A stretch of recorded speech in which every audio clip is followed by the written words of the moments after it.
Uno de los pasajes más famosos en 3 religiones es el del sacrificio de Isaac, en el que Dios puso a prueba a Abraham y le pidió que sacrificara a su único hijo en su honor. Y aunque no sucedió, sirvió de referente para medir la fe y lo que el hombre está dispuesto a hacer para acercarse a esa figura que tanto idolatra y teme.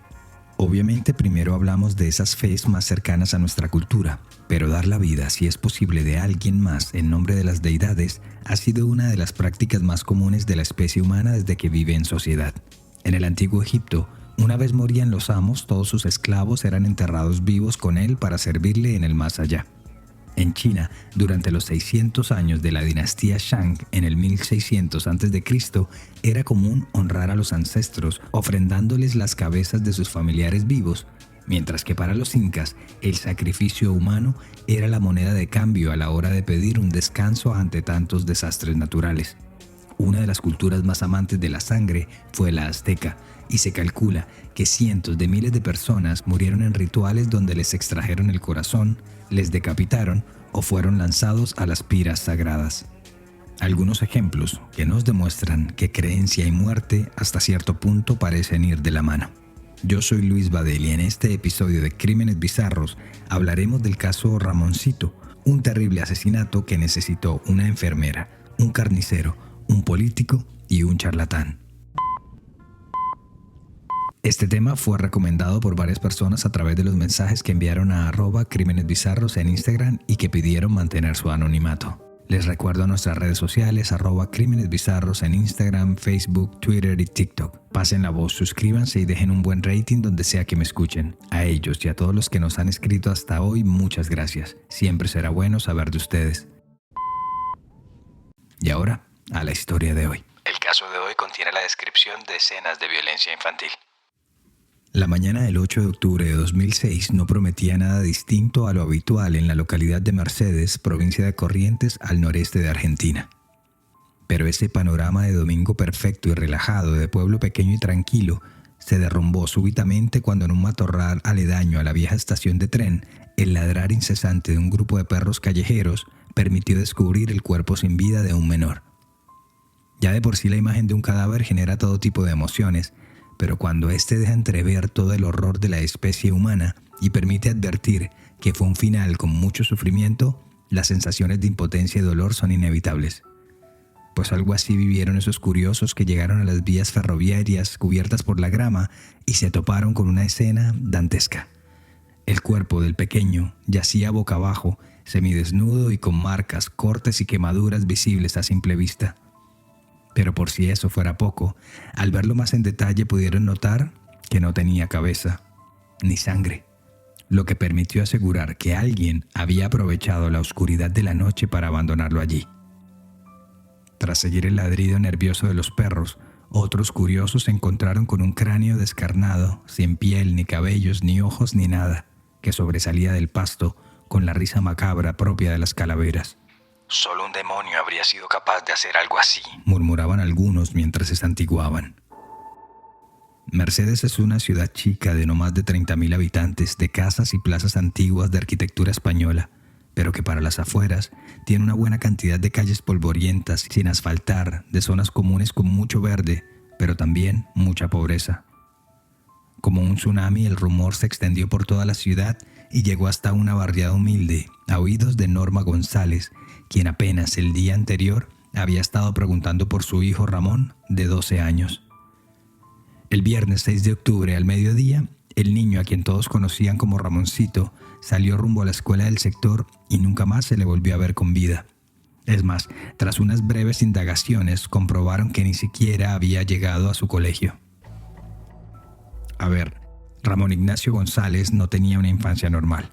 Empujado por la pobreza y el ocio, en compañía de otros chicos siempre se iba luego de clases para la terminal de transportes del pueblo a vender estampitas de la Virgen a los viajantes, con la intención de recolectar unas monedas para ayudar en casa, pero también para los videojuegos, o visitar los cibercafés de la población y conocer qué había más allá de las fronteras del pueblo. Ese viernes no sería la excepción, y Norma lo sabía. Por eso en parte no lo extrañó tanto cuando cayó la noche y Ramoncito no llegó a la casa que compartían con él y con su hija menor. Recordemos que Ramoncito apenas tenía 12 años.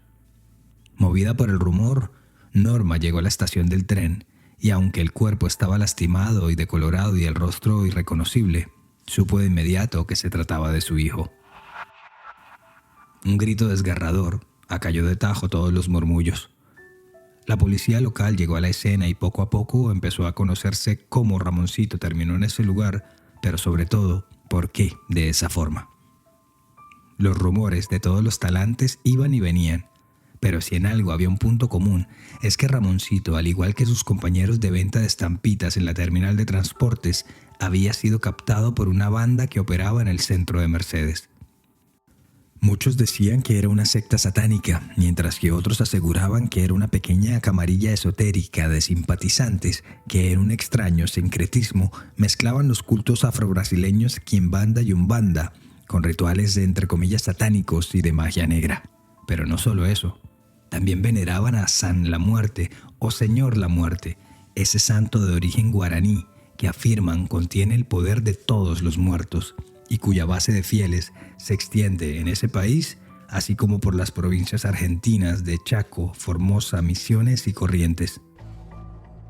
No obstante, la investigación también demostraría que sus únicas actividades no giraban en torno a la fe, sino que también se trataba de una banda de venta de menudeo de drogas que usaban a los chicos como correos humanos, como mulas, para que llevaran las pequeñas dosis de drogas sin generar sospechas, e incluso que ofrecía servicios de prostitución infantil. Y durante un tiempo todo anduvo bien.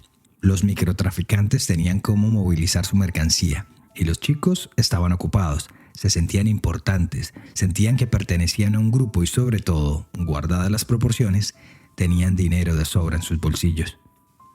Sin embargo, para esa buena suerte en los negocios, había que dar algo a cambio, y pues basados en sus creencias, esas ofrendas para que todo les saliera bien, tenía que ver directamente con la vida y con el más allá.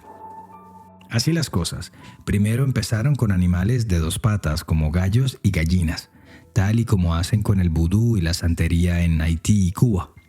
Luego pasaron al siguiente nivel en la magia negra, es decir, animales de cuatro patas, y el sacrificio pues incluía cabritos y terneros, hasta que finalmente pasaron a los seres humanos, o casi.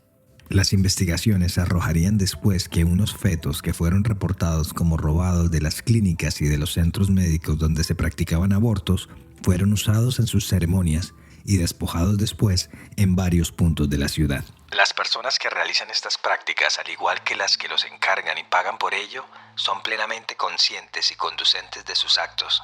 Sus fines, poder, dinero, éxito, placer, están ampliamente justificados en la lógica racional de la irracionalidad que los guía, explicó el director del Gabinete Antropológico de Corrientes, José Humberto Miceli, quien también hizo parte de los investigadores del caso. Sin embargo, en medio de esa irracionalidad, había que dar el siguiente paso y no se quedarían simplemente en los fetos. Como ya dijimos, la tarde del viernes 6 de octubre de 2006, Ramoncito no llegó a la escuela. Cuando iba en camino, fue abordado por dos integrantes de la secta que lo engatusaron y convencieron de no ir a estudiar esa tarde y quedarse con ellas. Entonces, se fue con las dos mujeres a las que ya conocía y llegaron a la casa esquinera donde confluyen las calles Sauce y Aromito, de donde no volvió a salir con vida. Según lo escribió Ramón Tránsito Ramírez en un artículo en el portal TN Corrientes del 12 de octubre de 2010, hubo un testimonio que se desestimó en la primera investigación y fue el de un chico con deficiencias mentales que dijo que, mientras estaba escondido, vio cómo degollaron a Ramoncito y luego juntaron su sangre en un balde. Según se destacó en varios medios locales y nacionales de la época, al momento de la primera autopsia se enfocaron más en las marcas y laceraciones evidentes, las externas, tanto del cuerpo como del cráneo, y se omitieron varios detalles importantes. Uno de ellos fue un corte en la parte inferior de la nalga izquierda, por donde se produjo el drenaje del cuerpo, y otro, que al pequeño le hacían falta las vértebras 4, 5, 6 y 7, que son las que unen la cabeza con el cuello. Una de las teorías indicaban que serían usadas para hacer amuletos y entierros. De nuevo, no daré detalles de todas las cosas que determinaron las autopsias, pero para que se hagan una idea, se comprobó abuso sexual violento, quemaduras con cigarrillos y varios cortes en su piel. Y lo peor, que muchas de estas acciones fueron realizadas aún cuando Ramoncito estaba con vida. ¿Cómo hizo para soportar tanto dolor? Pues resulta que una de las integrantes de la banda, Patricia Mabel López, a quien llamaban Patila, era enfermera y además era una de las reclutadoras de la secta. El día de los hechos, ella fue la encargada de suministrarle drogas y medicamentos al menor para extenderle su agonía y su resistencia.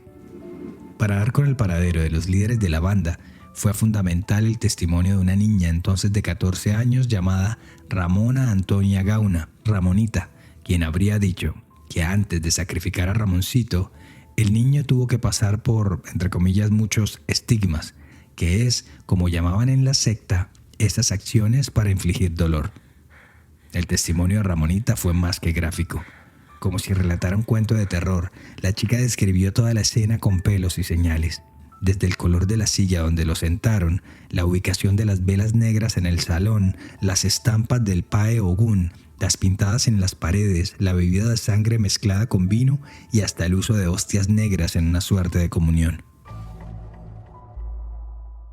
Y para el gran final, con un Ramoncito agónico, una fiesta orgiástica de todos con todos. Cada nuevo detalle que se iba conociendo iba generando más horror y temor en la población, que en apoyo a los familiares de la víctima se volcó a las calles y durante varias noches miles de personas con pancartas y aplausos pidieron justicia por Ramoncito y seguridad para todos en Mercedes. Acompañando a los familiares de Ramoncito, la ciudadanía de Mercedes. Según el testimonio de Ramonita, luego de la bacanal, entró en escena Daniel Alegre, un supuesto pai umbanda llegado de Buenos Aires, a quien por cuestiones de su oficio llamaban el carnicero, y quien obviamente fue el encargado de diseccionar el cuerpo del menor. Era él quien fungía como líder del clan. Obviamente, con su rol de denunciante, la vida de la chica estaba en peligro, por lo que fue puesta al cuidado de un grupo de religiosas a la cabeza de la monja Marta Peloni, quien desde hacía años venía denunciando la existencia y la presencia de esos cultos non santos en la población. Y ambas, Ramonita y la monja Marta Peloni, fueron clave para identificar uno a uno a todos los miembros de la secta y su accionar la noche de los hechos. Pero para eso tuvieron que pasar varios meses, ya que como recogieron varios medios de la ciudad, muchos de ellos hacían parte de esa dirigencia local e incluso uno de ellos había sido candidato a intendente de la ciudad. Pero poco a poco las pruebas fueron llegando y se vincularon, además del carnicero Daniel Alegre de 31 años y a la enfermera Patricia Mabel López alias Patila, a Yolanda Martina Ventura de 49 y quien era la madre del carnicero, a otro de sus parientes Jorge Carlos Alegre de 40, a César Carlos Peguiristain de 28 alias Carlitos, a Osmar Aranda de 60, un reconocido curandero local, a Ana María Sánchez de 56, a Fermín Sánchez, quien era un pai quimbanda, a Esteban Iván Escalante de 29 y a Claudio Nicolás González alias El Porteño o El Brujo. En total, 10 integrantes a los que acusaron formalmente de homicidio triplemente calificado por haberse cometido con ensañamiento, alevosía y con el concurso de 2 o más personas con el delito de abuso sexual con acceso carnal y con el delito de privación ilegítima de la libertad. Para Norma González, la madre de la víctima, solo había una opción. Ese asesino tiene que estar en un manicomio, tiene que estar no suelto, no preso, tiene que matar como le mataron a mi hijo. Y que le maten, así como le mataron a mi hijo, la abollaron, así que la abollen a ellos también. Pero ojalá Dios quiere que le maten pronto. Pero aún no había arrestos. El primero fue el de la enfermera, alias Patila, a unos cuantos meses. Y cuando fueron detrás de Daniel Alegre a mediados de 2007, las autoridades se quedaron con las manos vacías, pues se enteraron que el carnicero se había escapado de Mercedes y nadie se había dado cuenta. Pero el caso y la investigación siguieron su curso. Así fue que después comprobaron que las 2 mujeres mayores, Yolanda Ventura y Ana María Sánchez, fueron quienes planificaron el homicidio y torturaron al menor. que Osmar Aranda, el curandero, prestó la vivienda que rentaba en la esquina de Sauce y Aromito con previa certeza de lo que iba a ocurrir, además de participar activamente del plan. Que el pai Quimbanda, Fermín Sánchez, y Daniel Alegre, el carnicero, fueron los responsables de los abusos sexuales, mientras que Patricia López, la enfermera, como ya dijimos, fue quien le suministró las drogas a la víctima para que pudiera soportar el proceso. Daniel Alegre, en su rol de carnicero, fue quien lo degolló, mientras que Carlos Begiristain fue quien hizo el trabajo con la cabeza del pequeño.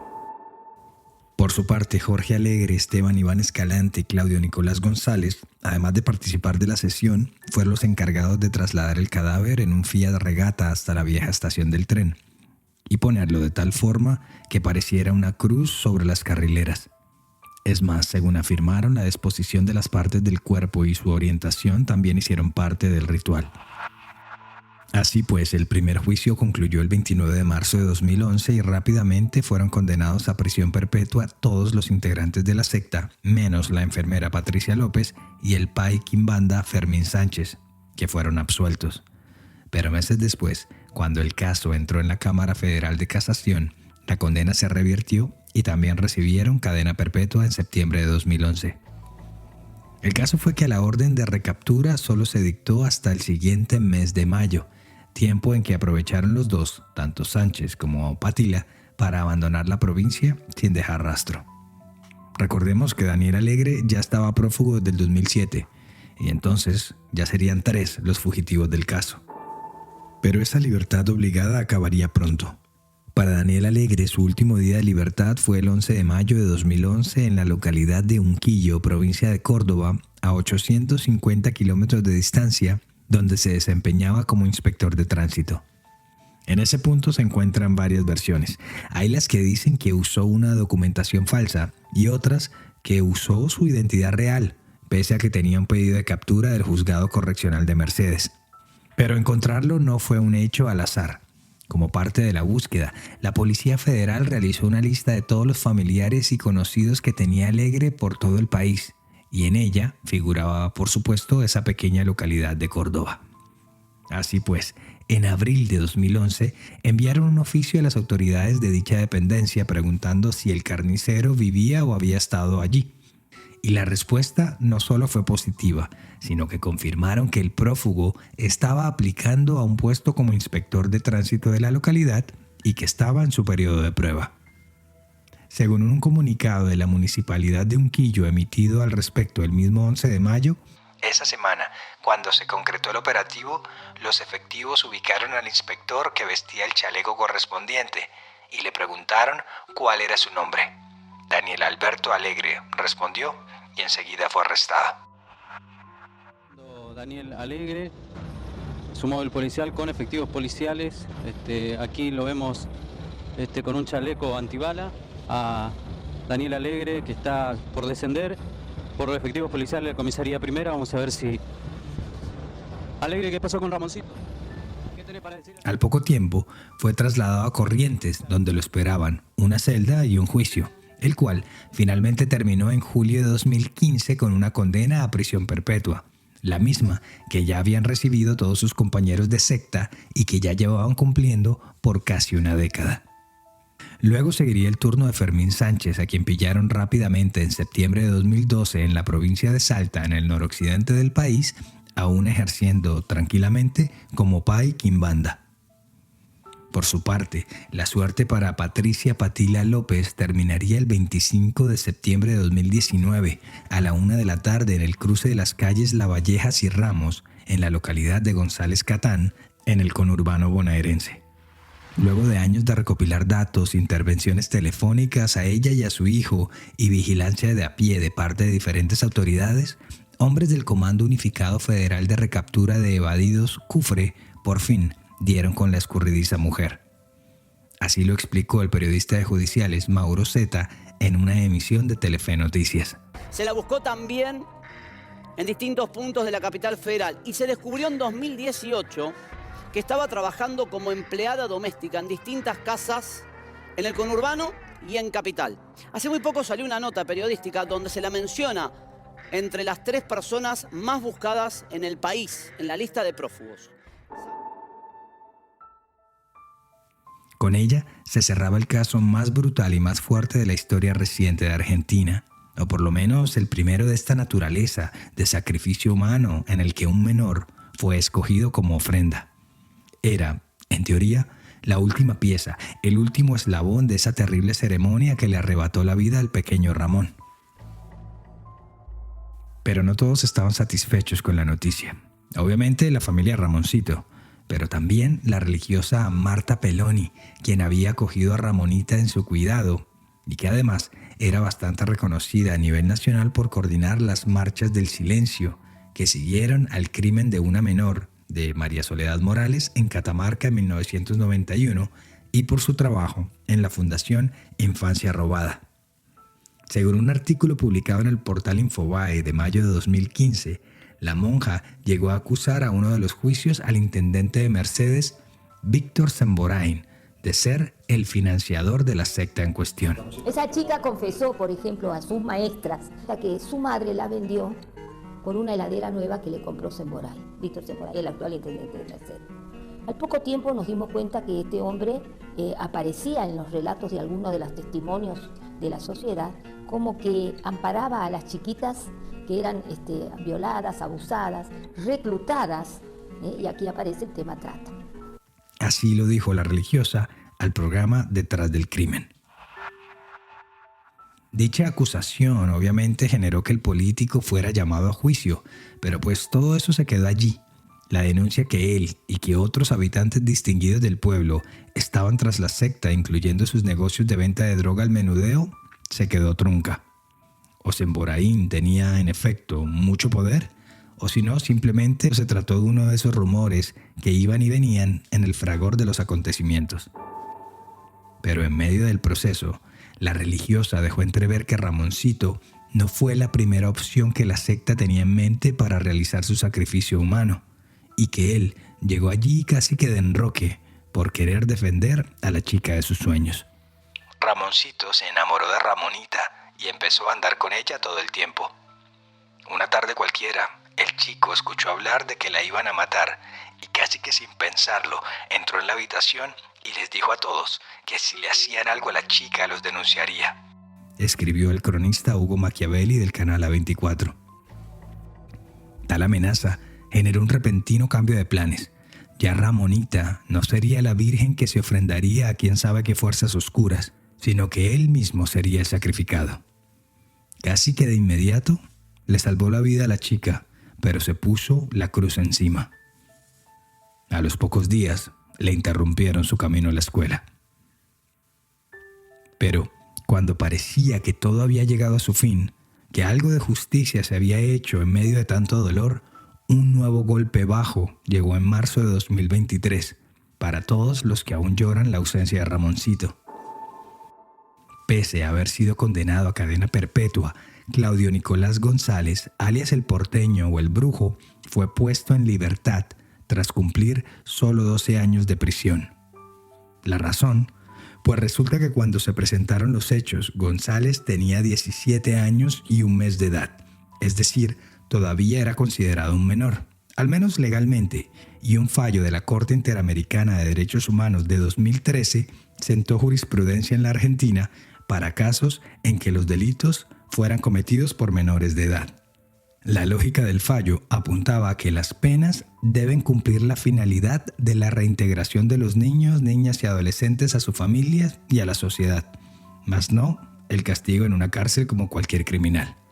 Y pues usando eso como argumento, la defensa de González consiguió lo impensado, que el coautor de un atroz crimen contra un niño camine libre y no haya nada más que se pueda hacer al respecto.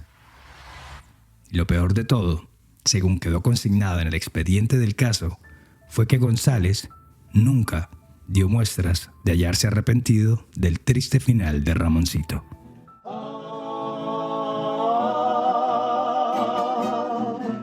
Ramoncito de Mercedes corrió aunque viene y se va, junta algunas moneditas para ayudarle a amar.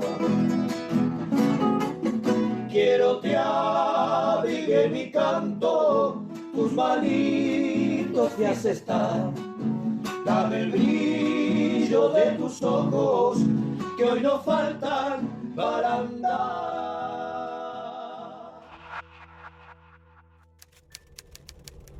Gracias por llegar al final de esta edición de Crímenes Bizarros, un podcast de Iguana Media. El episodio de hoy fue escrito y producido por mí, Luis Badel. Y ya saben, si quieren proponer un tema o simplemente saludar, lo pueden hacer en @crímenesbizarros en Instagram, Facebook y TikTok. Siempre será bueno saber de ustedes. Nos escuchamos a la próxima. Para mayor información sobre el tema de hoy, visita iguanamedia.net.